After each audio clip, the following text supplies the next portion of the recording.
નમસ્કાર દર્શક મિત્રો, ગુજરાતી ભાષાની નંબર 1 ચેનલ ડીડી ગિરનારના કૃષિ દર્શન કાર્યક્રમમાં હું કૃપા ત્રિવેદી આપ સૌનું હાર્દિક સ્વાગત કરું છું.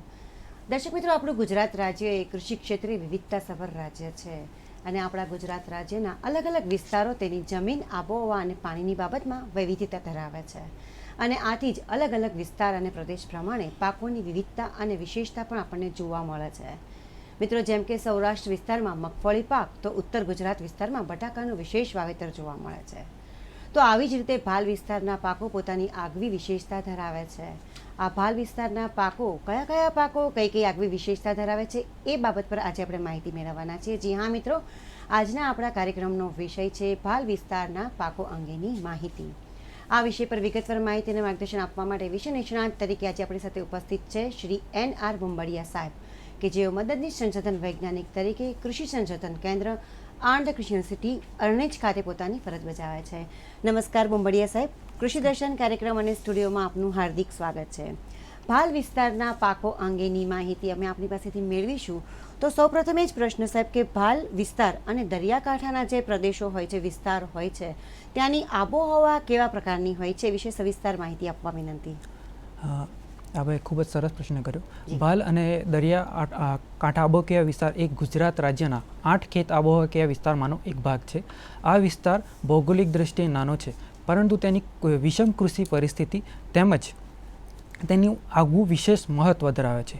આ વિસ્તારમાં વધુ ચર્ચા કરીએ તો આ વિસ્તારમાં અમદાવાદ જિલ્લાના ધંધુકા તથા ધોળકા તાલુકા, બોટાદ જિલ્લાના બરવાડા તથા રાણપુર તાલુકા, ખેડા જિલ્લાના માતર તાલુકા, આણંદ જિલ્લાના તારાપુર તથા ખંભાત તાલુકો, ભરૂચ જિલ્લાના વાગડા તથા જંબુસર તાલુકો, સુરેન્દ્રનગર જિલ્લાનો લીંબડી તથા ભાવનગર જિલ્લાનો ભાવનગર તથા વલ્લભીપુર તાલુકાનો સમાવેશ કરવામાં આવે છે. આ વિસ્તારમાં વરસાદ ખૂબ જ ઓછો થતો હોય છે, જેનું સરેરાશ વરસાદ 500 થી 700 મિલીમીટર જેટલો થાય છે અને આ વરસાદ ઓછો હોવા છતાં આ વિસ્તારના ખેડૂતો આમાં વિસ્તાર પ્રમાણે સારા એવા પાકો લઈ રહ્યા છે. આ ઉપરાંત આ વિસ્તારમાં વરસાદની અછત ઉપરાંત ભૂગર્ભ જળનું ખારાશ એ બધું વસ્તુ આ વિસ્તારના પાકોને અસર કરે છે. જી સર, આપે જણાવ્યું કે ભાલ વિસ્તાર અને દરિયાકાંઠાના જે વિસ્તારો હોય છે ત્યાંની આબોહવા કેવા પ્રકારની હોય છે, ત્યાં વરસાદનું કેવું પ્રમાણ હોય છે. હવે આ જ ભાલ વિસ્તારની આપણે વાત કરીએ તો તેની જમીન, આજુબાજુના વિસ્તારની જે જમીન જે હોય છે તેની લાક્ષણિકતાઓ કયા પ્રકારની હોય છે? આ વિસ્તારની મોટાભાગની જમીન ક્ષારીય તથા ભાસ્મિક પ્રકારની છે. મધ્યમથી કાળી પ્રકારની ચીકણી માટી અને એ જમીનમાં 1.5 થી 4.5 મીટરની ઊંડાઈએ ગોરમટાનું એક સખત પડ આવેલું છે, જેના કારણે ચોમાસા દરમિયાન થયેલા વરસાદનો નિકાલ થતો નથી અને ચોમાસા દરમિયાન પડેલા વરસાદને કારણે પાણીનો ખૂબ જ ભરાવો થાય છે, જેથી ચોમાસા દરમિયાન કોઈ પણ પ્રકારનો પાક લેવાતો નથી. જેના કારણે આ વિસ્તારમાં ફક્ત અને ફક્ત શિયાળુ પાકો લેવાનો ખેડૂતો તરફથી પ્રભાવ જોવા મળે છે. આ ઉપરાંત આ વિસ્તારમાં દરિયાકાંઠાને નજીક હોવાને કારણે ભૂગર્ભ જળનું કન્ટામિનેશન સમુદ્રના ખારા પાણી સાથે હોવાથી આ વિસ્તારનું ભૂગર્ભ જળ પણ ખારું તથા ભાભરું છે.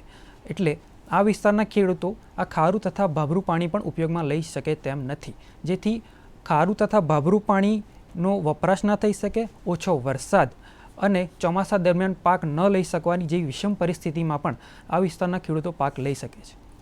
બરાબર સર, આપણે ખૂબ જ સરસ રીતે આબોહવા અને જમીન અંગેની માહિતી આપી કે ઘણી બધી વિષમતાઓ રહેલી છે, ઘણી બધી આ આબોહવાને કારણે તકલીફ રહેલી છે. તેમ છતાં આ વિસ્તારને લગતા કયા કયા પાકો હોય છે એ વિશે વાત કરીએ. હવે આ વિસ્તારના પાકો મુખ્યત્વે જમીન તથા તેના ખેત આબોહવા તથા વરસાદ આધારિત હોય છે. એમાં જો પ્રથમ વિસ્તારની ચર્ચા કરું તો પ્રથમ વિસ્તાર એવો છે કે જેમાં ચોમાસા દરમિયાન સંગ્રહાયેલા ભેજના આધારે શિયાળુ પાકો કરવામાં આવે છે, જેમાં મુખ્યત્વે ઘઉં, ચણા અને જીરું તથા રાઈ જેવા પાકો કરવામાં આવે છે. જેમાં આ મુખ્ય શિયાળુમાં પાક કરવાનું કારણ એક જ છે, કારણ કે ચોમાસું દરમિયાન પડેલા વરસાદને કારણે આ વિસ્તાર નીચાણવાળો અને જમીન ભારેથી મધ્યકાળી હોવાથી તેમાં પાણીનો ખૂબ જ ભરાવો થાય છે, જેથી ચોમાસા દરમિયાન કોઈ પણ જાતનો પાક લઈ શકાતો નથી. જેથી તેના સંગ્રહિત ભેજથી શિયાળુમાં ઘઉં, ચણા અને જીરું જેવા પાકોનો વાવેતર કરવામાં આવે છે. અને જો બીજા વિસ્તારની વાત કરું તો અમુક વિસ્તાર એવો છે કે જ્યાં ચોમાસા દરમિયાન પાણી ભરાતું નથી અને તેવા ખેતરમાં ચોમાસું પાક કરવામાં આવે છે, જેમાં મુખ્યત્વે ધંધુકાથી દક્ષિણ પૂર્વ વિસ્તારનો કનેરનો વિસ્તાર છે, જેમાં દેશી કપાસ વર્ષાંતરે કરવામાં આવે છે, જેમાં સૌપ્રથમ ગુજરાત કપાસ 21 કરવામાં આવતો હતો, પરંતુ હવે ધીરે ધીરે GADC તો ગુજરાત આણંદ દેશી કપાસ 2 વેરાયટી પ્રચલિત બની છે અને હવે આ વિસ્તારમાં પણ ધીરે ધીરે હાઇબ્રિડ કપાસ પણ કરતા થયા છે ખેડૂતો. હવે જો ત્રીજા વિસ્તારની વિસ્તારપૂર્વક ચર્ચા કરું તો ત્રીજો વિસ્તાર એક એવો વિસ્તાર છે કે જેમાં ચોમાસું દરમિયાન પાણીનો ભરાવ થતો હોય, પણ પાણીનો ભરાવ એટલો ના થતો હોય કે જેથી પાક નુકસાન થાય. પાણીનો ભરાવ મધ્યમ જેટલો થતો હોય, જેમાં મુખ્યત્વે આ વિસ્તાર ધંધુકા તથા ધોળકામાં જોવા મળે છે, જેમાં મુખ્યત્વે ડાંગર કરવામાં આવે છે. ચોથો વિસ્તાર એક એવો વિસ્તાર છે કે જેમાં ચોમાસા દરમિયાન પાણીનો ભરાવ થાય છે, પરંતુ તેનો નિકાસ કરવાની અથવા નહેરમાં પાણીમાં અથવા તેના તળાવના પાણીમાં સંગ્રહિત કરીને પિયત પાકોની ખેતી કરવામાં આવે છે. આમાં મુખ્યત્વે ડાંગરના પાકો તથા શાકભાજીના પાકો કરવામાં આવે છે. અને પાંચમો વિસ્તાર એવો છે કે જ્યાં પાણીનો સખત અછત હોવાથી આ વિસ્તાર ભાલ વિસ્તારમાં થોડો ઓછો જોવા મળે છે, જેના કારણે ખેડૂતોને 20 થી 25 ફૂટ ઊંડા બોર કરીને ખારું તથા ભાભરું પાણી વપરાશમાં લેવામાં આવે છે. પરંતુ જો આ વિસ્તારના ખેડૂતો ખારું તથા ભાભરું પાણી વપરાશમાં લે તો તેમની જમીન બગડવા અથવા તેનું નુકસાન થવાની શક્યતા વધારે, જેથી આ વિસ્તારના ખેડૂતોને સલાહ એ આપવામાં આવે છે કે હંમેશા ખારું તથા ભાભરું પાણી ના વાપરે અને વરસાદી પાણી આધારિત ખેતી કરે તેવી સલાહ આપવામાં આવે છે. ખૂબ જ સરસ સર, આપે ભાલ વિસ્તારના લગભગ 5 પ્રકારના વિસ્તારો વિશેની વિશેષતા કરી અને એના વિશેના પાકની માહિતી આપી. દર્શક મિત્રો, આપ જોઈ રહ્યા છો કૃષિ દર્શન કાર્યક્રમ અને આજે આપણે વાત કરી રહ્યા છીએ ભાલ વિસ્તારના ખેતી પાકો અંગેની માહિતી વિષય પર. આ વિષય પરની ચર્ચા યથાવત છે. સમય થયો છે વિરામનો. મળીએ નાનકડા વિરામ બાદ.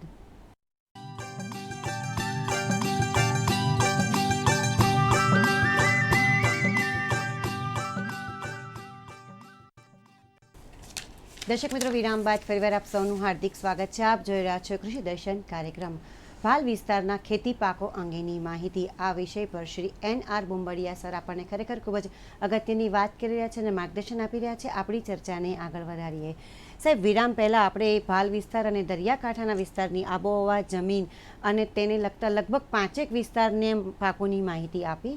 હવે આ ભાલ વિસ્તાર છે એની અંદર બિનપિયત ઘઉં, ભાલ વિસ્તારના ઘઉં બહુ પ્રખ્યાત હોય છે, તો બિનપિયત ઘઉંની લાક્ષણિકતાઓ કઈ કઈ છે અને તેની સુધારેલી જાતો જે કોઈ હોય તો એ વિશેની વાત આપણા ખેડૂત મિત્રોને કરીએ. સૌ પ્રથમ તો ભાલના ખેડૂતોને આ વાતથી મારા ખ્યાલથી અજાણ છે, કારણ કે આ વિસ્તારના જે ભાલિયા ઘઉં પ્રખ્યાત છે, આ વિસ્તારના ભાલિયા ઘઉંને GI ઇન્ડિકેશન મળેલું છે. GI ઇન્ડિકેશનનો મતલબ જો ખેડૂતોને વધુમાં જણાવું તો GI ઇન્ડિકેશનનો મતલબ એવો થાય છે કે જીઓગ્રાફિકલ ઇન્ડિકેશન. એનો મતલબ એવો થયો કે આ વિસ્તારના પાકની ખાસિયત છે ઘઉં, જે ફક્ત ને ફક્ત આ વિસ્તારમાં જ થાય છે, જેને GI ઇન્ડિકેશન આપવામાં આવે છે. જો ઉદાહરણ આપું તો ગીરની તલાલાની કેસર કેરીને પણ GI ઇન્ડિકેશન મળેલું છે, તેમ ભાલિયા ઘઉંને પણ ભાલ વિસ્તાર માટે GI ઇન્ડિકેશન મળેલું છે.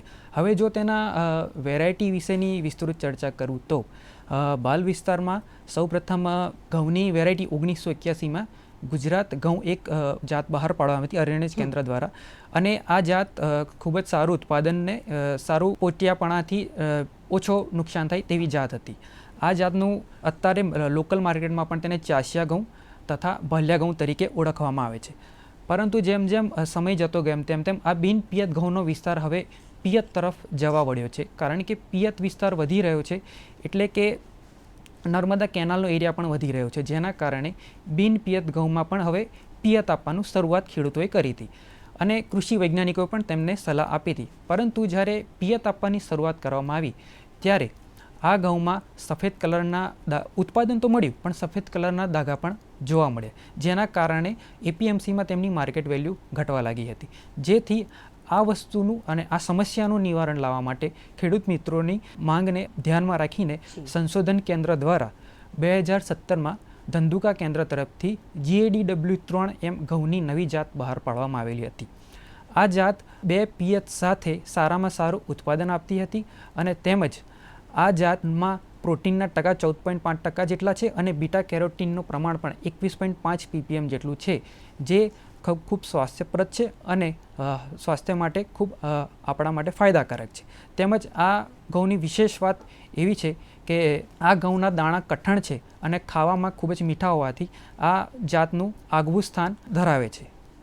જી સર, ખૂબ જ સરસ વાત કરી કે બિનપિયત તો ઘઉં થતા હતા, પરંતુ હવે પિયત પણ થવા લાગ્યા છે. તો આ ઘઉંના પાકમાં બિનપિયત અને પિયત બંને પરિસ્થિતિ માટે ખાતર વ્યવસ્થાપન છે એ કેવું હોવું જોઈએ? ખૂબ જ સારો પ્રશ્ન કર્યો જી, આપે. થેન્ક અસલમાં ખાતર વ્યવસ્થાપન વિશે જો વિસ્તૃત ચર્ચા કરું તો સૌપ્રથમ આ ઘઉં માટે બિનપિયત તરીકે જ ઘઉંનું વાવણી થતી હતી, પરંતુ સમય એવો આવ્યો કે હવે તેને 2 પિયત આપવાની પરિસ્થિતિનું નિર્માણ થયું છે. તો જે તે સમયે બિનપિયત ઘઉં કરતા હતા અને હજુ ઘણા બધા વિસ્તારમાં બિનપિયત ઘઉં થાય છે અને હવે બીજા વિસ્તારમાં પિયત ઘઉં, એમ બિનપિયત વિસ્તાર અને પિયત વિસ્તાર 2 વિસ્તારનો સમાવેશ થઈ ગયો છે.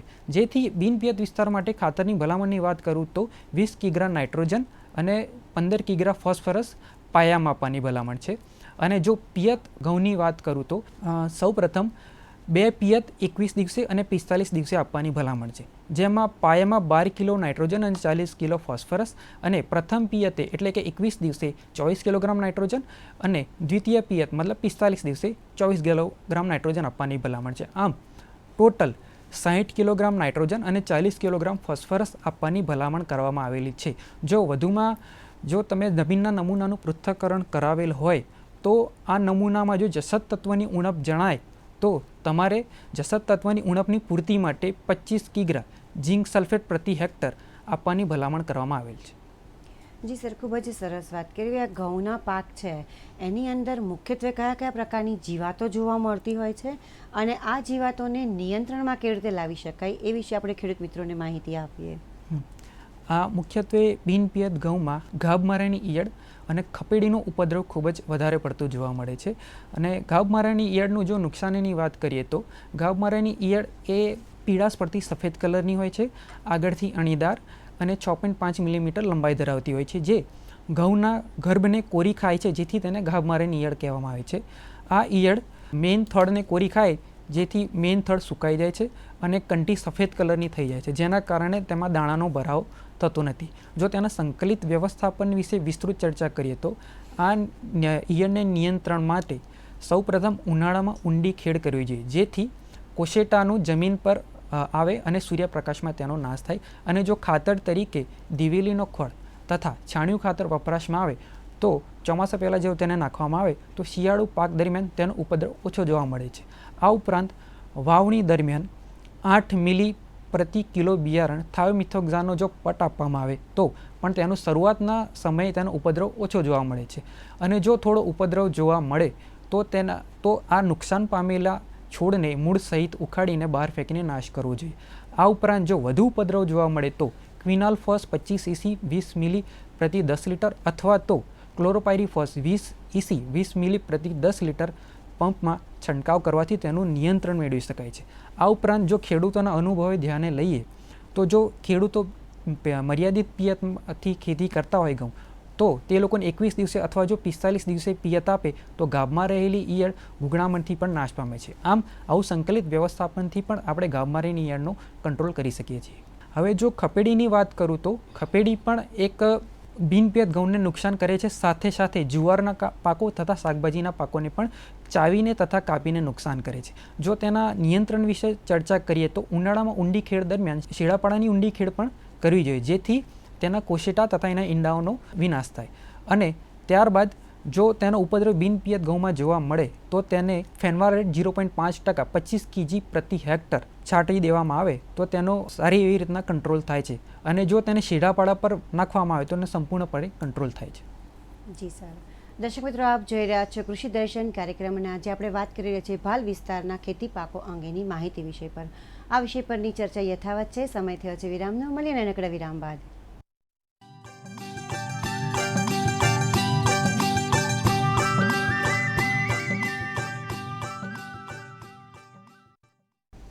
વિરામ બાદ ફરીવાર આપ સૌનું હાર્દિક સ્વાગત છે. આપ જોઈ રહ્યા છો કૃષિ દર્શન કાર્યક્રમ.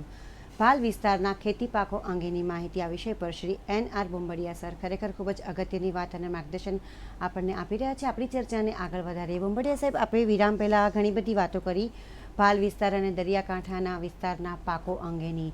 એમાં આપણે મુખ્યત્વે ઘઉં વિશે વાત થઈ અને એમાં જીવાત વ્યવસ્થાપન છે, તેના ખાતર વ્યવસ્થાપન વિશે વાત થઈ. આ બધી જ વાત જાણ્યા પછી ખેડૂત મિત્રોને અચૂકપણે એ પ્રશ્ન થતો હશે કે ઘઉંના પાકમાં મહત્તમ ઉત્પાદન મેળવવા માટે શું કરવું જોઈએ? ખૂબ જ સારો પ્રશ્ન છે.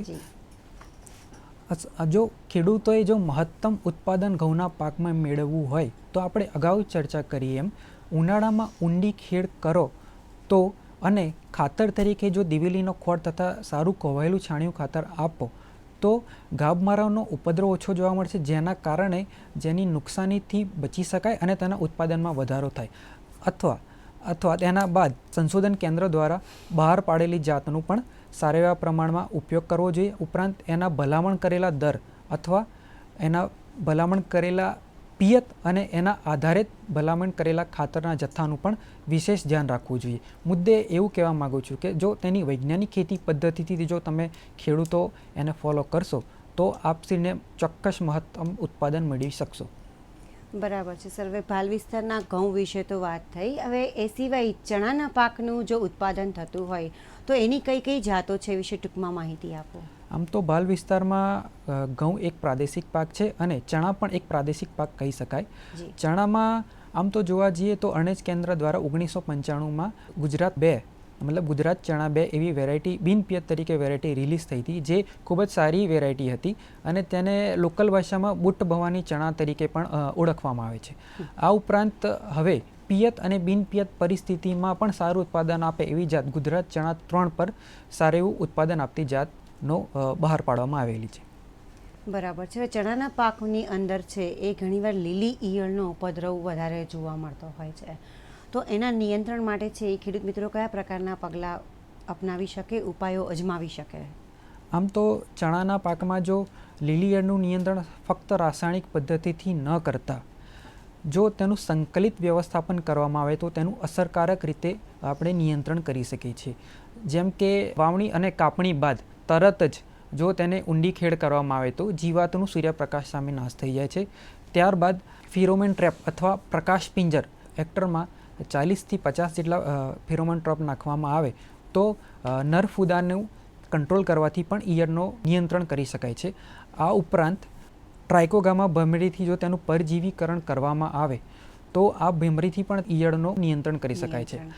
આ ઉપરાંત જો જૈવિક નિયંત્રણ તરફ ખેડૂતો વળતા હોય તો આપણા લોકલ પક્ષી છે જે કાબર, ચકલી, બગલા, જો એ લોકો પણ આ ઈયળને ખાઈને નુકસાન કરતા હોય છે તો તેના બેસવા માટે ફિલ્ડમાં જો ટી આકારે સ્ટેન્ડ બેસાડવામાં આવે તો પણ તે લોકો પરજીવીકરણ કરીને ઈયળોનો પણ નાશ કરીને તેનો કંટ્રોલ કરી શકે છે. આ ઉપરના બધા જો તમે ઉપાય અજમાવ્યા બાદ પણ 20 છોડવામાં જો 15 પુખ્ત ઈયળો જોવા મળતી હોય તો તેને કંટ્રોલ કરવા માટે તમારે રાસાયણિક દવા જેવી કે સાયપરમેથ્રિન 4% 20 મિલી પ્રતિ 10 લીટરમાં અને ઇન્ડોક્સાકાર્બ 15.5 EC 5 મિલી પ્રતિ 10 લીટરમાં ભેળવીને છંટકાવ કરવામાં આવે તો તેનો સારો એવો કંટ્રોલ કરી શકીએ છીએ.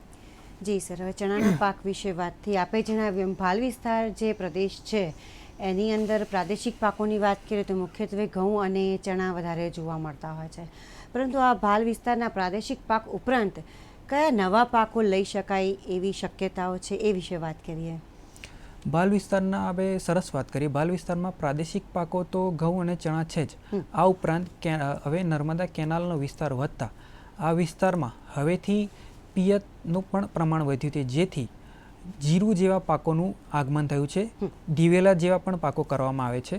આ ઉપરાંત સવાના પાકોનું પણ ધીરે ધીરે મહત્વ વધવા લાગ્યું છે.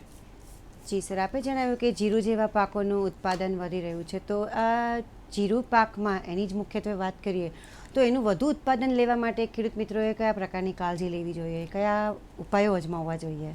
ભાલ વિસ્તારમાં જો જીરું એ પ્રચલિત પાક નથી પણ તેની વિશેષ કાળજી લેવામાં આવે છે. સૌ પ્રથમ તો તેનો વાવણી સમય નવેમ્બર માસના પ્રથમ અઠવાડિયામાં હોવો જોઈએ અને સુકારા સામે પ્રતિરોધક એવી જાત ગુજરાત 04નું વાવણી કરો તો તે વધુ હિતાવહ છે.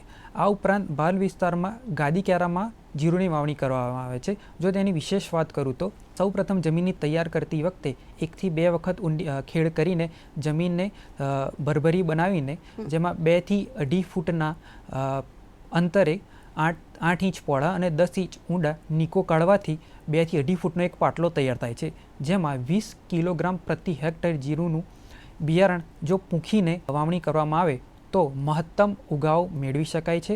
ત્યારબાદ જમીન તૈયાર કરતી વખતે 10 થી 12 ટન પ્રતિ હેક્ટર છાણિયું ખાતર અને 15 કિલોગ્રામ નાઇટ્રોજન અને 15 કિલોગ્રામ ફોસ્ફરસ પાયામાં અને 1 મહિના બાદ 15 કિલોગ્રામ નાઇટ્રોજન આપવામાં આવે તો જીરુનું મહત્તમ ઉત્પાદન આપણે મેળવી શકીએ છીએ.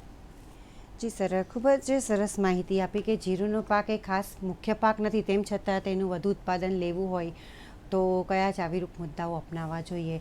કાર્યક્રમના અંત તરફ જઈ રહ્યા છે, તો ભાલ વિસ્તારના ખેતી પાકો વિશે આપ ખેડૂત મિત્રોને ટૂંકમાં સંદેશ કેવો હોય? સૌપ્રથમ તો ભાલ વિસ્તાર એક ક્ષારીય તથા ભાસ્મિક પ્રકારની જમીન છે. ઘણા ખેડૂત મિત્રોને ખબર હોતી નથી કે તેમની જમીન કેવા પ્રકારની છે, તેમાં કેટલો પ્રમાણમાં ક્ષાર છે, કેટલા પ્રમાણમાં ભાસ્મિકતા છે. તો ખેડૂત મિત્રોને મારી એક જ સલાહ છે કે સૌપ્રથમ તેઓએ તેમની જમીનના નમૂનાનું પૃથ્થકરણ કરાવવું જોઈએ. જો જમીનના નમૂનાનું પૃથ્થકરણ કરાવશો તો તેના આધારે તમને ખ્યાલ આવશે કે તેમની જમીનમાં ક્ષાર કેટલા પ્રમાણમાં છે અને કેટલા પ્રમાણમાં ભાસ્મિકતા છે. જો ક્ષારીય જમીન હોય તો તેના આધારે તેને એના સાવચેતીના પગલાં લેવા જોઈએ. ડાંગર જેવા પાકોનું વાવણી ઓછી કરી દેવી જોઈએ અને જો ભાસ્મિક પ્રકારની જમીન હોય તો જમીન સુધારક તરીકે જીપ્સમનો વાવણીથી પહેલાં ચોમાસાની શરૂઆતમાં આપવાની ભલામણ કરવામાં આવેલી છે. આમ ખેડૂત મિત્રોને સૌપ્રથમ મારી સલાહ એક જ છે કે સૌપ્રથમ જમીનના નમૂનાનું પૃથ્થકરણ કરાવે, ત્યારબાદ સંશોધન કેન્દ્રોની મુલાકાત લે અને ઘઉંની તથા ઘઉં, જીરું તથા ચણાના સુધારેલી જાતોનું વાવણી કરે. આ ઉપરાંત ઉનાળામાં જો ખેડૂત મિત્રો ઊંડી ખેડ કરે તો તેના ઘણા ફાયદા રહેલા છે, કારણ કે ગાભ મારાનો પ્રશ્ન ઊંડી ખેડથી પણ નિકાલ આવે છે. ત્યારબાદ ખેડૂત મિત્રોને બીજી એક સલાહ આપું તો આ વિસ્તારમાં દેશી કપાસ પણ વર્ષો પહેલાં ખેડૂતો કરતા હતા, પણ હવે ધીરે ધીરે તે ઓછો કરતા થયા છે. પણ મારું એવું માનવું છે કે દેશી કપાસ પણ એક સારો ઓછા ખર્ચે થતો પાક છે, જેનું ઉત્પાદન પણ ખૂબ જ સારું મળે છે. જી સર, આપ અહીં પધારી અને અમારા દર્શક મિત્રોને ખરેખર આ વિષય પર ખૂબ જ અગત્યની વાત કરીને માર્ગદર્શન આપ્યું માટે આપનો ખૂબ જ આભાર. નમસ્કાર. દર્શક મિત્રો, આજે આપણે શ્રી NR બોંબડિયા સર પાસેથી ભાલ વિસ્તારના ખેતી પાકો અંગેની માહિતી, તેની વિશેષતા શું છે, ખામી શું છે, ખૂબી શું છે, એ તમામ માહિતી મેળવી. અમને આશા છે તમામ માહિતી આપને ખૂબ જ ઉપયોગી થઈ રહેશે. અત્યારે સમય થયો છે રજા લેવાનો. ફરીથી મળીશું કૃષિ દર્શનના નવા કાર્યક્રમમાં. ત્યાં સુધી આપ જ્યાં પણ રહો, સુખી, સફળ અને સ્વસ્થ રહો તેવી શુભકામનાઓ સાથે રજા લઈએ. નમસ્કાર.